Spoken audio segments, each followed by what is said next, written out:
سب سے پہلی چیز اس معاشرے میں کیا ہے جو کہ سب سے اہم ہے؟ وہ ہے انسان اٹ سیلف، افراد. اور میں افراد بھی نہیں کہوں گا بلکہ میں فرد کہوں گا، کیونکہ جب ہم افراد کہتے ہیں تو انسانی فطرت ہے کہ انسان جب اپنے آپ کو بہت سے لوگوں میں شامل کر لیتا ہے تو جب کوئی بری بات ہوتی ہے تو انسان کو یوں محسوس ہے کیونکہ 10 میرے ساتھ اور شامل ہیں تو اس لیے میں بھی بچ جاؤں گا. مثال کے طور پر اگر کوئی شخص اسکول میں کوئی اسٹوڈنٹ جو ہوتا ہے، اگر کلاس کے اندر 30 اسٹوڈنٹس ہیں اور ٹیچر نے اسائنمنٹ دی تھی اور 30 میں سے جو ہے ایک شخص جو ہے ایک اسٹوڈنٹ نے اپنی اسائنمنٹ پوری نہیں کی،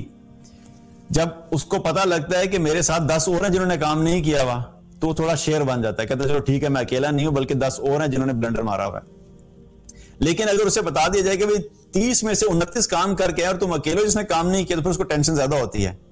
کہ میں ہی ایک ایسا ہوں باقی ساروں نے کام کر لیا. اسی لیے میں افراد کا لفظ استعمال نہیں کروں گا کہ افراد کا لفظ استعمال کرنے سے ہم سارے جو ہے نا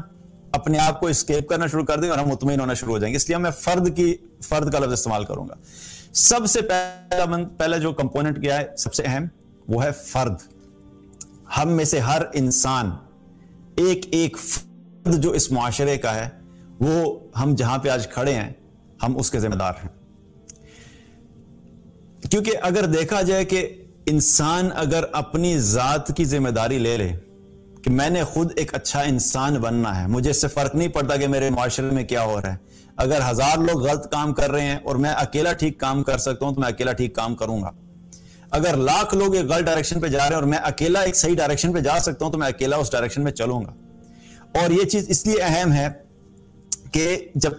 ایک فرد اپنی اس ایٹیچیوڈ کو چینج کرتا ہے تو اس کے ایٹیچیوڈ کے اندر جو پازیٹیوٹی ہوتی ہے اور جو اس کے اندر جو موٹیویشن ہوتی ہے، اس کی جو ایک طاقت ہوتی ہے، اس کی جو ایک پاور ہوتی ہے وہ پھر ریفلیکٹ ہوتی ہے اور وہ باقی لوگوں کے اندر بھی نظر آتی ہے. جب کسی ایک فرد کو اچھا کام کرتے ہوئے کوئی دیکھتا ہے تو باقی لوگوں کے اندر بھی ایک خواہش پیدا ہوتی ہے، ایک جذبہ پیدا ہوتا ہے کہ اگر یہ کام اچھا کر سکتا ہے تو میں بھی اچھا کام کر سکتا ہوں. اور اگر یہ ایک فرد غلط کام کرنا شروع کر دیتا ہے تو اگر کسی کے اندر اچھا کام کرنے کا جذبہ تھا تو اس کو دیکھے کہ اگر یہ غلط کام کر رہا ہے تو میں بھی غلط کام کروں گا. تو پھر اس سے کیا ہوتا ہے، اگر نیگیٹو کام کریں گے تو اس کا نیگیٹو افیکٹ پورے معاشرے میں جائے گا، اگر ایک فرد اچھا کام کرے گا تو اس کا افیکٹ جو ہے وہ باقی لوگوں کے اندر بھی نظر آنا شروع ہو جائے گا. اسی لیے اقبال نے کیا فرمایا تھا،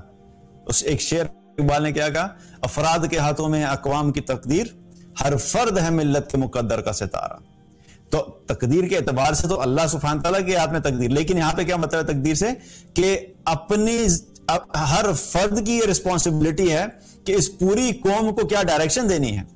اور افراد مل کے پوری قوم کو ایک ڈائریکشن دیتے ہیں. ایک فرد صحیح ڈائریکشن میں جائے گا، اس کو دیکھ کے دوسرا ایڈ ہوگا، تیسرا ایڈ ہوگا، چوتھا ایڈ ہوگا، اور کرتے کرتے کیا ہوگا کہ ایک فرد سے لے کے افراد بنیں گے، اور یہ افراد جب صحیح ڈائریکشن میں چلنا شروع ہوں گے تو پوری قوم صحیح ڈائریکشن میں چلے گی، اور جب پوری قوم صحیح ڈائریکشن میں چلے گی تو پھر اس قوم کو وہ ملے گا جو وہ چاہتے ہیں.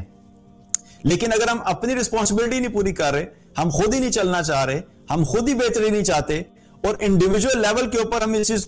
چیز کو ڈیمونسٹریٹ نہیں کرتے کہ ہمیں اچھا کام چاہیے اور ہمیں ایک اچھا معاشرہ چاہیے، ہم اپنے آپ کو ہی ایز اے ریفلیکشن پیش نہیں کرتے کہ ہمیں اس قسم کا معاشرہ چاہیے، تو پھر معاشرے میں تبدیلی نہیں آتی. اور یہ قانون اللہ سبحانہ تعالیٰ کی طرف سے بھی یہی قانون ہے. اللہ سبحانہ تعالیٰ نے قرآن میں فرمایا ان اللہ لا یغیر ما بقوم حتی یغیر ما بانفسہم. اللہ سبحانہ تعالیٰ کسی قوم کی حالت کو اس وقت تک تبدیل نہیں کرتا جب تک کہ وہ قوم اپنی حالت میں خود تبدیلی نہ لے آئے. اگر ہمیں تبدیلی چاہیے تو اللہ سبحانہ تعالیٰ نے یہ نہیں کہا ہے کہ جب تک کہ اس قوم کے حکمران اپنی حالت میں تبدیلی نہ لے آئیں، جب تک کہ اس قوم کی پولیس نہ تبدیل ہو جائے، جب تک کہ اس قوم کی عدلیہ نہ تبدیل ہو جائے. ان کی رسپانسبلٹیز الگ ہیں، ہم آگے بات کریں گے، لیکن یہاں پہ اللہ سبحانہ تعالیٰ نے قوم کا ذکر کیا کہ تم اگر چاہتے ہو کہ تمہارے اندر تمہارے معاشرے میں کوئی بہتری آئے تو تم خود اپنی بہتری کے لیے چلنا شروع کرو، اپنے اندر بہتری لے کر آؤ. اور اپنے اندر بہتری لانے کے لیے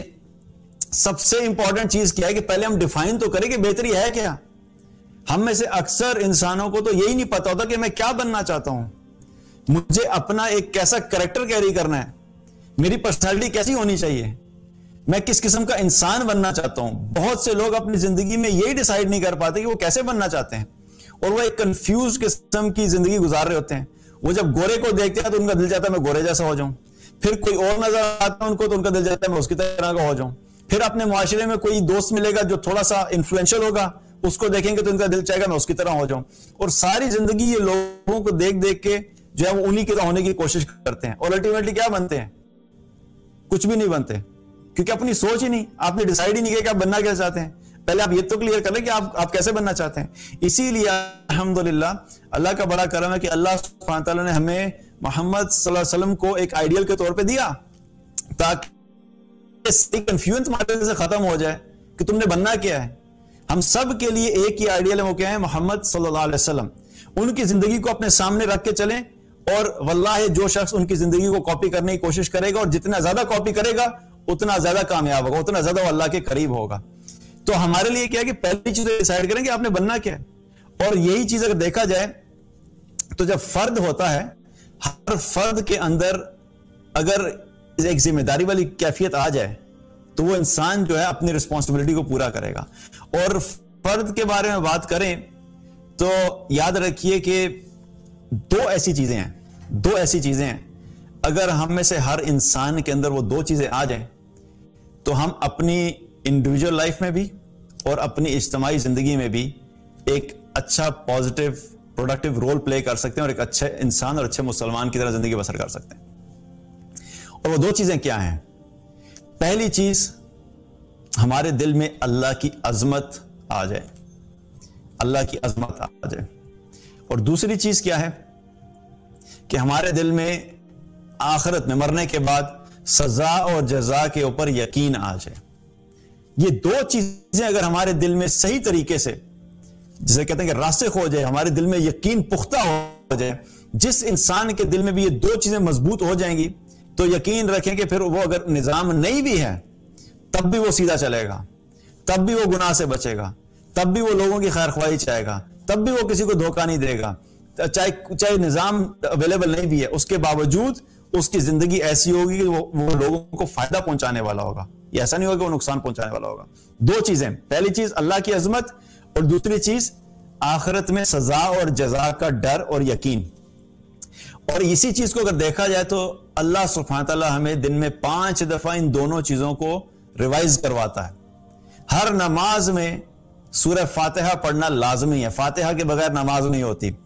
اور جب بھی ہم سورہ فاتحہ پڑھتے ہیں تو ہم اللہ سبحانہ تعالیٰ شروع میں ہم سے ان دو چیزوں کے بارے میں کہلواتا ہے بار بار، الحمدللہ رب العالمین الرحمن الرحیم۔ پہلی چیز،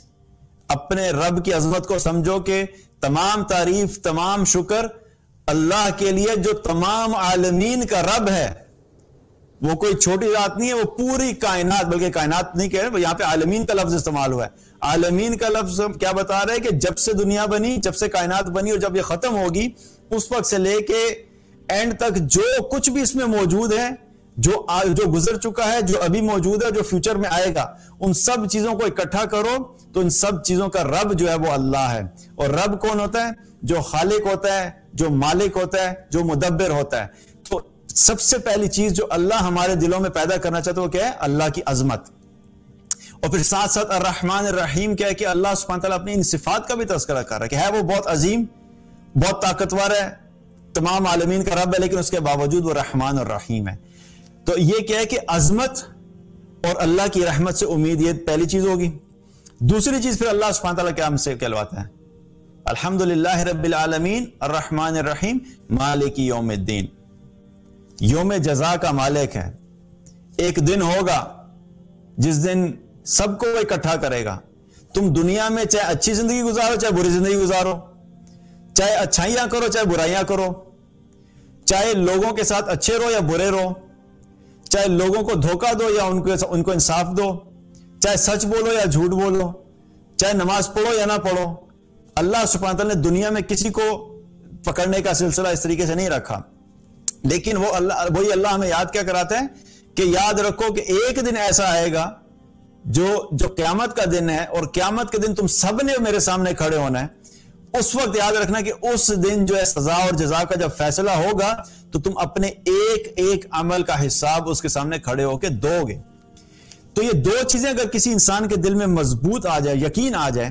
تو وہ دنیا میں کہیں بھی رہے تو وہ کیا ہوگا کہ وہ اپنے لیے بھی فائدہ مند ہوگا اور دوسروں کے لیے بھی فائدہ مند ہوگا۔ دوسروں کو بھی اس سے فائدہ پہنچے گا, اس سے نقصان نہیں پہنچے گا. تو یہ دو چیزیں بہت امپورٹنٹ ہیں. اسی لیے اگر ہم دیکھیں تو رسول اللہ صلی اللہ علیہ وسلم نے جب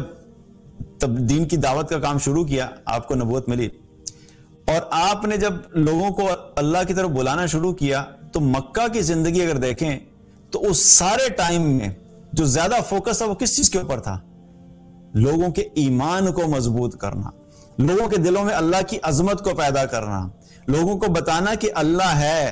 اور لوگوں کے اس کانسیپٹ کو چینج کرنا کہ جن معبودوں کے پیچھے تم جا رہے ہو اور جو تم شرک کر رہے ہو, یہ معبود تمہیں کوئی فائدہ نہیں دے سکتے, اور اللہ کے حکم کے بغیر تمہیں کوئی نقصان نہیں پہنچ سکتا. تو ان کو چھوڑو, ایک اللہ کے اوپر اپنا ایمان لے کر آؤ, اس کو رب مانو, اور اس کو رب مان کے پھر اپنی زندگی اس کے مطابق گزارو. تو ساری جو محنت تھی وہ اللہ پہ یقین, اللہ کی بندگی, شرک کو دور کرنا, آخرت کی فکر, مرنے کے بعد آنے والی زندگی, مرنے کے بعد کیا ہوگا, جنت کیسی ہے, جہنم کیسی ہے, مرنے کے بعد کیا کیا سٹیپس ہوں گے, قیامت کیا ہوگی, ہم اس دنیا میں کس لیے آئے, سب ایمانیات ہیں. تو جو سسٹم والی بات ہے وہ تو مدینہ میں جا کے ہوئی. یہاں پر تو انڈیویجولز کے اوپر فوکس تھا کہ اچھے انسان بن جائیں. اسی وجہ سے رسول اللہ صلی اللہ علیہ وسلم نے جو مکہ کی زندگی میں جو ٹوٹل فوکس تھا وہ ایمانیات کے اوپر تھا. تو کیا ہے کہ جب ایمان مضبوط ہوتا ہے اللہ پہ, اللہ کی عظمت دل میں ہوتی ہے اور آخرت کا ڈر دل میں ہوتا ہے, تو پھر انسان کسی جگہ پہ بھی رہے گا تو وہ فائدہ ہی فائدہ ہوگا اس کے اپنے لیے بھی اور دوسروں کے لیے بھی. اور اسی طریقے سے اگر دیکھا جائے تو صحابہ میں اگر دیکھا جائے تو صحابہ جتنے بھی ایمان لائے ان میں کچھ چھوٹی عمر کے بھی تھے اور کچھ بڑی عمر کے بھی تھے, بلکہ اکثریت کیا تھی, بڑی عمر کی تھی. یہاں پر یہ پوائنٹ میں اس لیے مینشن کرنا چاہ رہا ہوں کہ بہت سے لوگ یہ سمجھتے ہیں کہ جی نہیں, اگر ہمارے والدین نے ہمارے ساتھ یہ کیا ہوتا تو آج میں ایک اچھا انسان ہوتا, اگر ہمارے ٹیچرز نے ہمیں یہ بات بتا دی ہوتی تو آج ہم بڑے کامیاب انسان ہوتے, اگر ہمیں کسی اور نے یہ باتیں پہلے بتا دی ہوتی تو ہم شاید آج ہم بھی کوئی ولی اللہ بنے ہوتے. تو یاد رکھیے کہ صحابہ کو اگر ہم دیکھیں تو ابو بکر رضی اللہ عنہ جو تھے وہ کوئی چھوٹی عمر کے نہیں تھے, عمر رضی اللہ عنہ کوئی چھوٹی عمر کے نہیں تھے, عباس رضی اللہ عنہ, حمزہ رضی اللہ عنہ کوئی چھوٹی عمر کے نہیں تھے. لیکن اس کے باوجود جب انہوں نے حق کو سنا اور انہوں نے اس چیز کو ایکسپٹ کیا, اور پھر جس ایج میں بھی وہ تھے انہوں نے اسی ایج میں اپنے آپ کو تبدیل کرنا شروع کر دیا, اور انہوں نے یہ نہیں بلیم کیا کہ نہیں آج سے پہلے اس نے یہ کیا ہوتا تو فلاں نے یہ کیا ہوتا, فلاں نے یہ کیا ہوتا تو آج ہم بہت بہتر ہوتے. تو ہمیں بھی کیا پتہ لگتا ہے کہ ہمیں یہ نہیں دیکھنا کہ پیچھے کسی نے ہمیں بتایا تھا کہ نہیں بتایا تھا, لیکن آج اگر پتہ لگ رہا ہے تو ناؤ از دا ٹائم, آپ ابھی چینج کریں اپنے آپ کو. ابھی ہر انسان ہر ایج میں اپنے آپ کو تبدیل کر سکتا ہے. اپنی ایج مت دیکھیے کہ میری ایج تو اب 40 کی ہوگی ہے, 35 کی ہوگی ہے, کوئی ینگ ہے, بچپن سے ہمیں بتایا ہوتا تو آج ہم بڑے بہتر ہوتے. تو یہ فالس ایکسکیوزز ہیں, جھوٹے اپنے آپ کو جھوٹی تسلیاں دینے والی بات ہے. تو اس سے باہر آئیں. تو پہلی چیز کیا ہے کہ اپنے آپ کو تبدیل کریں. ہر فرد اگر اپنے آپ کو تبدیل کرنا شروع کر دے تو اسی طریقے سے جتنے افراد اپنے آپ کو تبدیل کریں گے اتنا ہی معاشرے کے اندر کیا ہوگی, بہتری آنا شروع ہوگی. تو پہلی چیز جو ہے, پہلا پلر کیا ہے کہ وہ ہم سب ہیں جنہوں نے اپنے آپ کو تبدیل کرنا ہے. اور جب ہم خراب ہوتے ہیں تو پھر معاشرہ خراب ہوتا ہے. تو اس بگاڑ کے پہلے ذمہ دار ہم خود ہیں.